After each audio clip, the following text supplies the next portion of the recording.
ये देखो यहाँ पर हमारे कृष्णा जी को ये नहला रहे हैं अभी उससे पंचामृत से।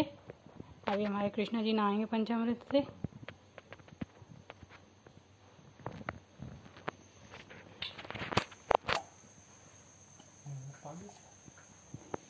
अब ये देखो इनको दूध से नहलाया जा रहा है।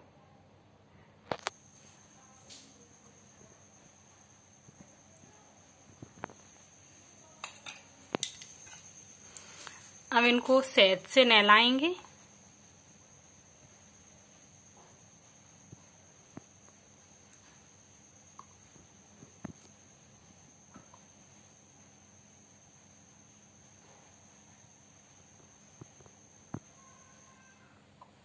पुश कर देती हूँ। अब ये गंगा जल से नहलाएंगे। इनको हम 5 चीज़ों से नहलाएंगे, पंचामृत, फिर उसके बाद दूध, फिर शहद, फिर गंगा जल, फिर उसके बाद हम इनको पानी से स्नान कराएंगे।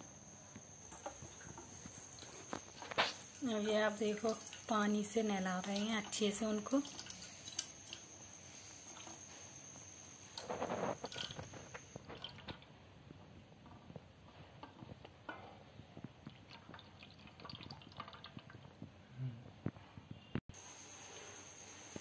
अब इनको नहला धुला के अच्छे से पोंछ के अब इनको वस्त्र पहनाएंगे।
आप लोग देखो अभी कान्हा जी रेडी हो रहे हैं। ये देखो हमारे कान्हा जी बिल्कुल रेडी हो गए हैं। फ्रूट्स रखे जा रहे हैं उनके भोग के लिए। उनकी थाली लग रही है भोग के लिए। उनकी मेवाएं रख गई हैं। ये इनकी भोग की थाली लग रही है। ये इसमें देखो माखन मिश्री छोटी सी बाउल लेके आए हैं, तो उसी में से अब उनको खिला रहे हैं। उनका फेवरेट फूड है, उनका पसंदीदा भोजन माखन मिश्री है।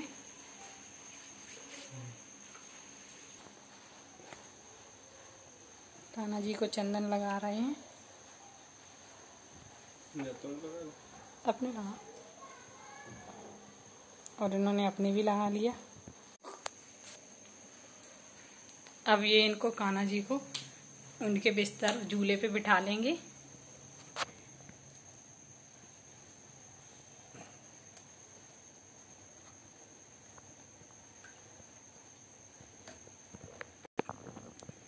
ये देखो कान्हा जी बैठ गए हैं, कितने सुंदर से लग रहे हैं। आपको मैं पास से दिखाती हूँ।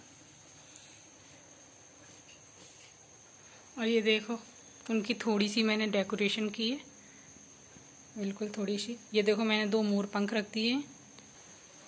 आप लोग बताना आप लोगों ने कैसे पूजा की है। हमारे यहाँ कुछ इस तरह से ही पूजा होती है। अब ये कृष्णा जी को फूल माला पहना रहे हैं। वैसे तो मेरा झूला ही इतना फूलों से सुंदर सजा हुआ है। हाँ, और ये इन्होंने इनको फूल माला पहना दी है और फूल भी चढ़ा देंगे।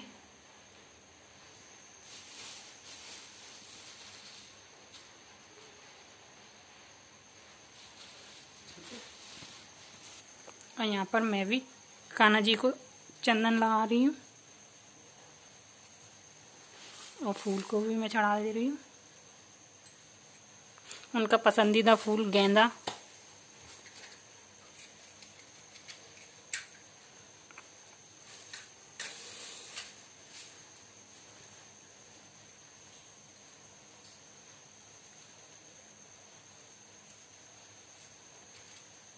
राखी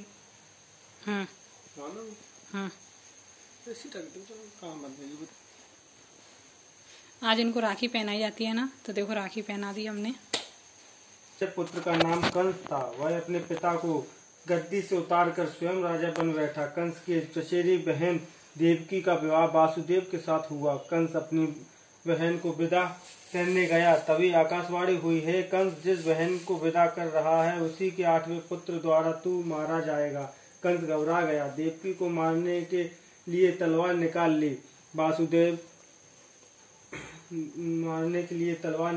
वासुदेव ने उसे रोका और समझाया। बोले, हे राजन, यह आपकी बहन है, आपको तो इससे कोई डर नहीं है, इसके बच्चे से ही डर है। मैं शपथ खाता हूँ कि मैं देवकी के संतान आपको देता जाऊंगा। कंस मान गया। उसने वासुदेव देवकी को बंदी गृह में डाल दिया। जब देवकी की संतान होती, कंस उसे मार डालता।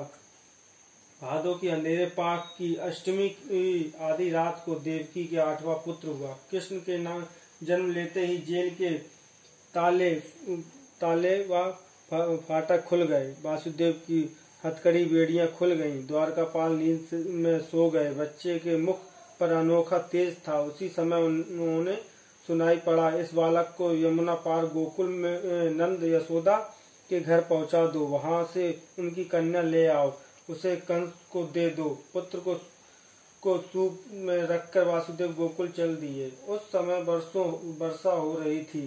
शेषनाग ने आकर बालक के ऊपर अपने फन का छाता लगा दिया। यमुना बढ़ रही थी। कृष्ण का पैर छूते ही यमुना घट गई। वासुदेव गोकुल पहुंच गए। नंद के घर सब सोए हुए थे। वासुदेव ने बालक को यशोदा के पास सुला दिया और यशोदा की कन्या को लेकर मथुरा लौट आए। उन्होंने आकर कन्या देवकी को दे दी। गोद में आते ही कन्या रोने लगी। रोने सुनकर पहरेदार जाग गए। संतान होने की खबर पाकर कंस बंदी गृह आया। उसने बच्चों को देवकी की गोद से छीन लिया। कन्या का पैर पकड़कर पत्थर पर पटकना चाहा, लेकिन कन्या हाथ से छूट गई और यह कहती हुई आकाश में चली गई, हे मूर्ख, तू मुझे क्या मारेगा? तुझे मारने वाला तो ब्रज में पैदा हो चुका है। श्री कृष्ण ने कंस का वध किया और हुसैन को गद्दी पर बैठाया। कृष्ण ने महाभारत की लड़ाई में अर्जुन को गीता का उपदेश दिया और पांडवों की सहायता की। बोलो कृष्ण भगवान की जय।